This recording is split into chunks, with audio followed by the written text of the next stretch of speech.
Olá, boa noite para você. Hoje é terça-feira, dia 8 de setembro, pós-feriadão. O Alterosa em Alerta, a segunda edição já está no ar para toda a Zona da Mata e Campo das Vertentes.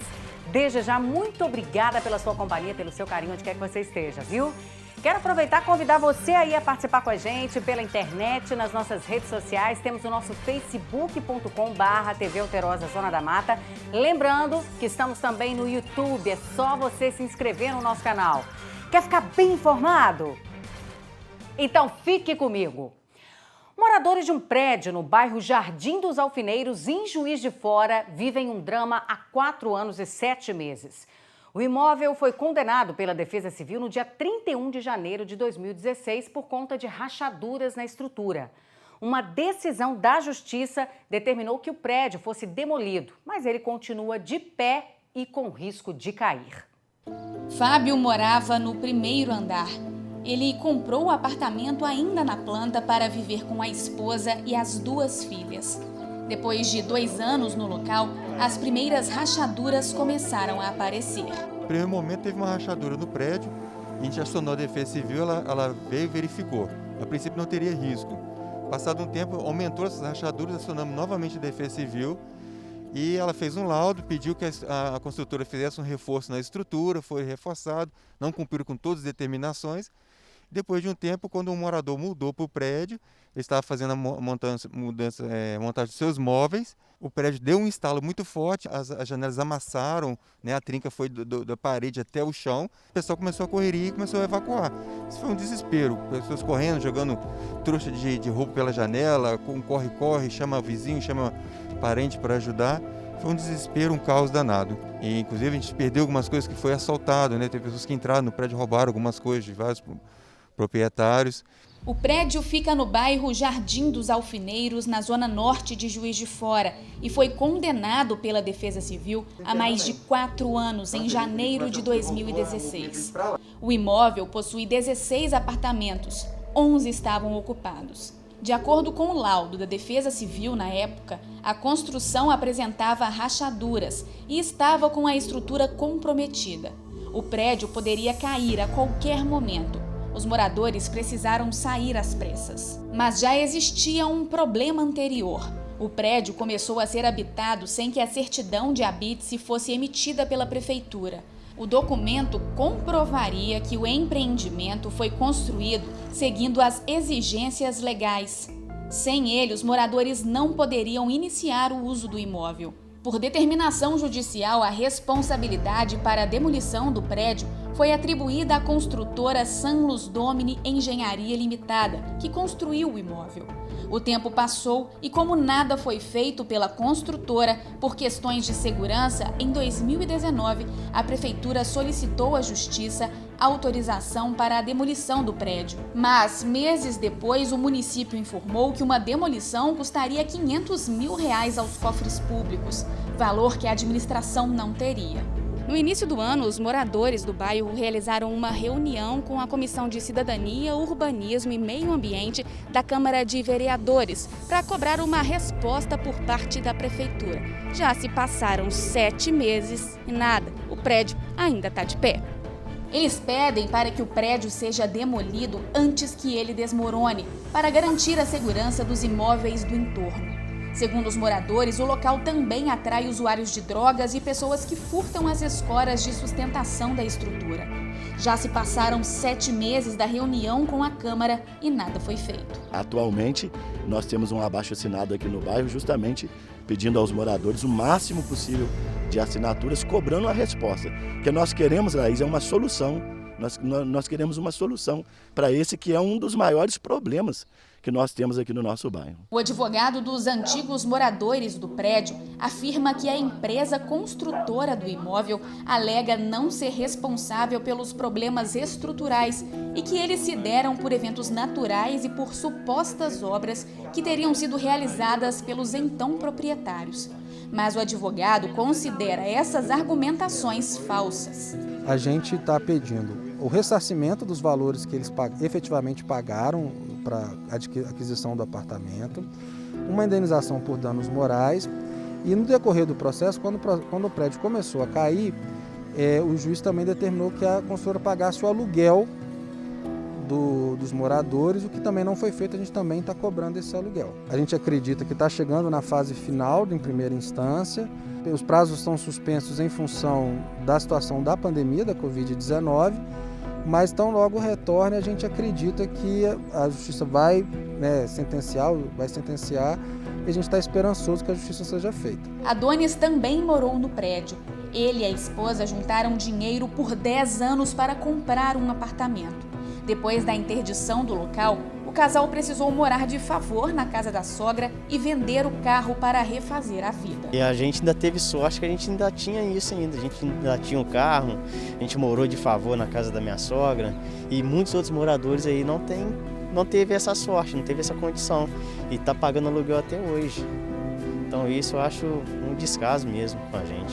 Quando a gente passa perto aqui do prédio, a gente sente descaso, sente desprezo, porque a gente luta a vida inteira para conquistar alguma coisa e assim, coisa de segundos você vê seu sonho indo embora.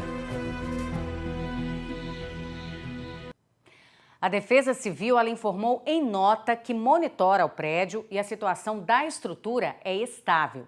Tem sido feita busca por empresa que realize o serviço de demolição por um valor compatível. Para reduzir os custos, a Prefeitura ela vai arcar com a limpeza do material resultante da demolição. A Defesa Civil vai fazer outra vistoria em conjunto agora com a Defesa Civil Estadual no local. Está aí, portanto, a situação desse prédio que está interditado há mais de 4 anos e os moradores pedindo aí um resultado sobre essa demolição. Bombeiros da cidade de Barbacena encontraram hoje, no 3º dia de buscas, o corpo de Ricardo Martim, de 21 anos. O jovem desapareceu no sábado quando nadava com um amigo no Rio das Mortes, em Barbacena, perto de uma cachoeira. De acordo com o Corpo de Bombeiros, os militares eles percorreram na segunda-feira cerca de 5 quilômetros do local onde Ricardo tinha sido visto pela última vez. Os bombeiros continuaram as buscas nesta terça-feira e encontraram o corpo da vítima no leito do rio. Está aí, portanto, essa divulgação por parte do Corpo de Bombeiros aí da cidade de Barbacena, da localização, infelizmente, aí do corpo desse jovem. Vou dar uma paradinha agora, gente. Vou para um rápido intervalo, mas eu volto já já.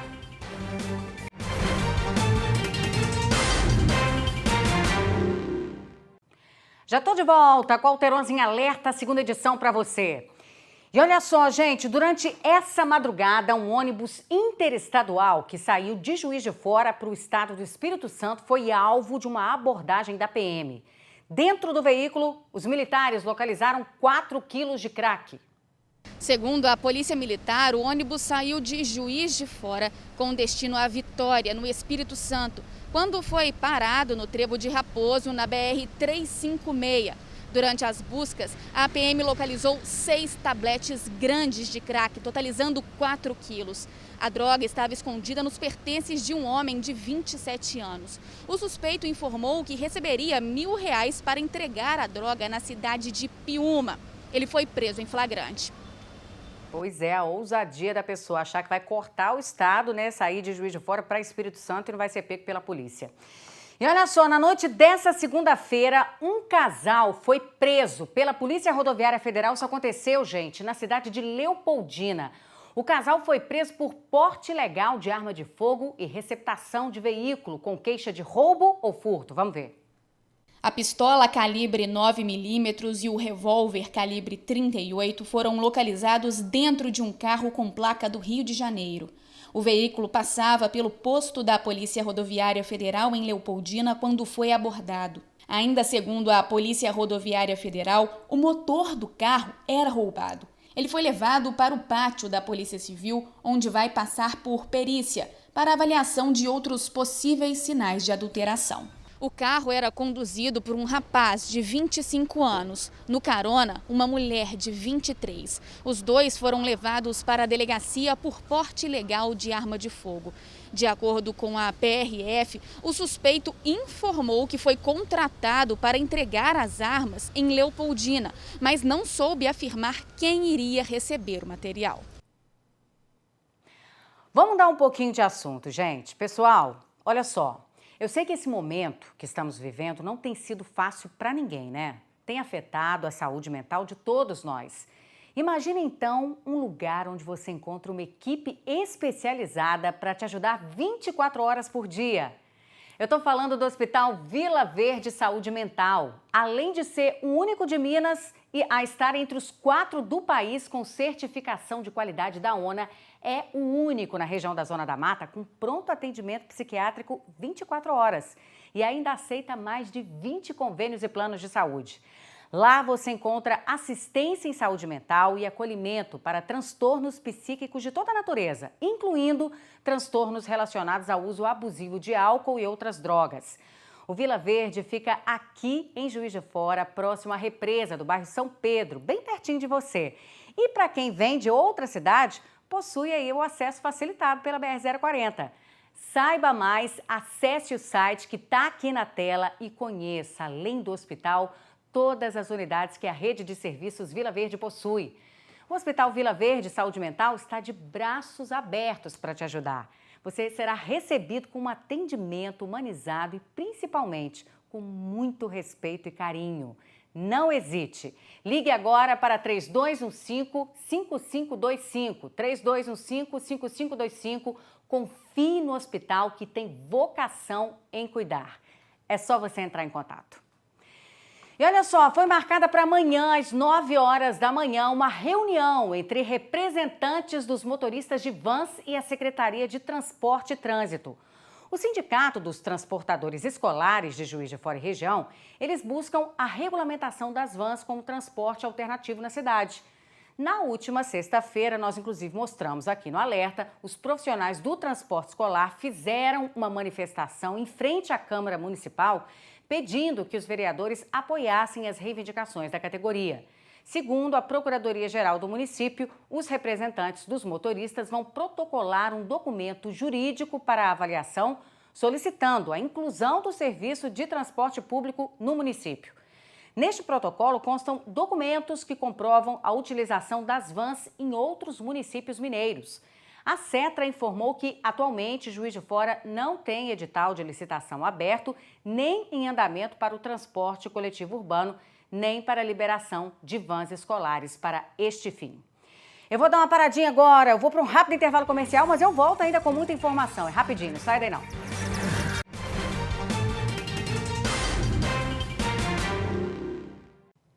Já estou de volta com a Alterosa em Alerta, segunda edição, para deixar você sempre bem informado aqui com a nossa equipe. A pedofilia é uma discussão em toda parte do mundo, assunto cercado por polêmicas. Nas últimas semanas, 3 casos foram registrados na região metropolitana de BH e levantaram um questionamento. E a nossa equipe procurou especialistas em busca da resposta. Pedofilia é crime ou doença? Doença. Crime, com certeza. Para essa delegada, pedofilia é crime. Doença, para mim, é AIDS, é câncer, é Covid, né? O pedófilo é um criminoso e ele tem que ser punido exemplarmente. Casos de pedofilia são mais recorrentes do que o imaginado.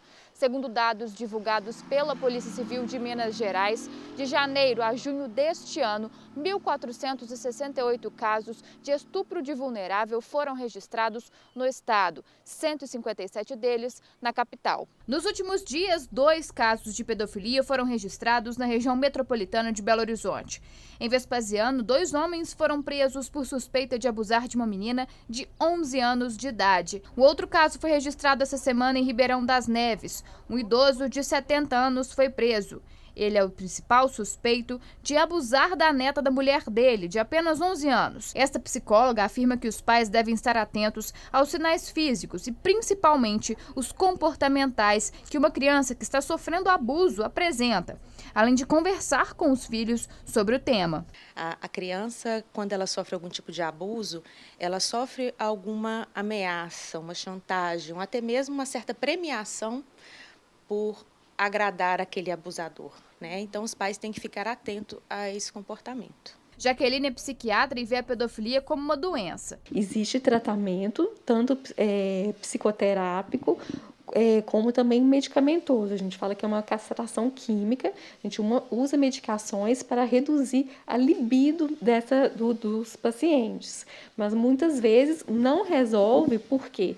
Porque o desejo deles não é um desejo físico, é um desejo psíquico. Pois é, os pais devem ficar atentos porque a criança ela dá sinais mesmo. Os dados do Ministério da Saúde mostram que o número de mortes caiu pela segunda semana consecutiva no país. Mesmo com a tendência de queda, os especialistas alertam que o vírus continua circulando e não é hora de baixar a guarda. É o menor número de mortes desde a segunda quinzena de maio. Entre os dias 30 de agosto e 5 de setembro, o país registrou pouco mais de 5.700 óbitos por Covid-19.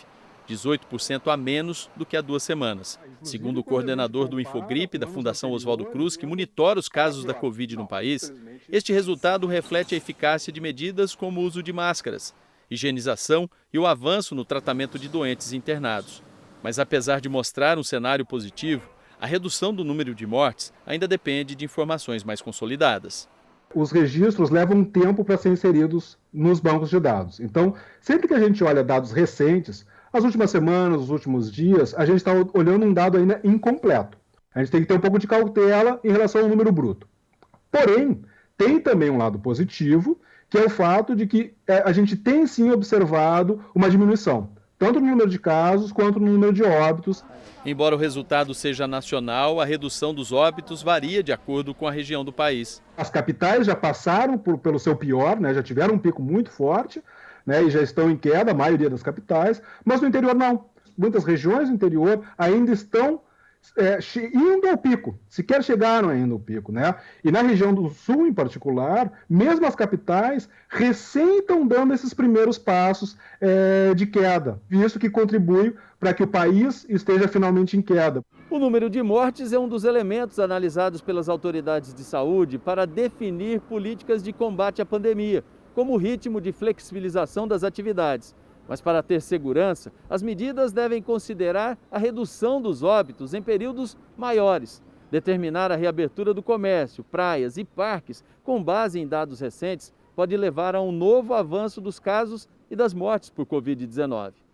Por isso, aglomerações como as que têm sido vistas nos últimos dias precisam ser evitadas. Começou a cair porque a gente agiu. E é importante, de novo, se a gente muda o nosso comportamento agora, voltando a se aglomerar, a gente volta a jogar o jogo do vírus.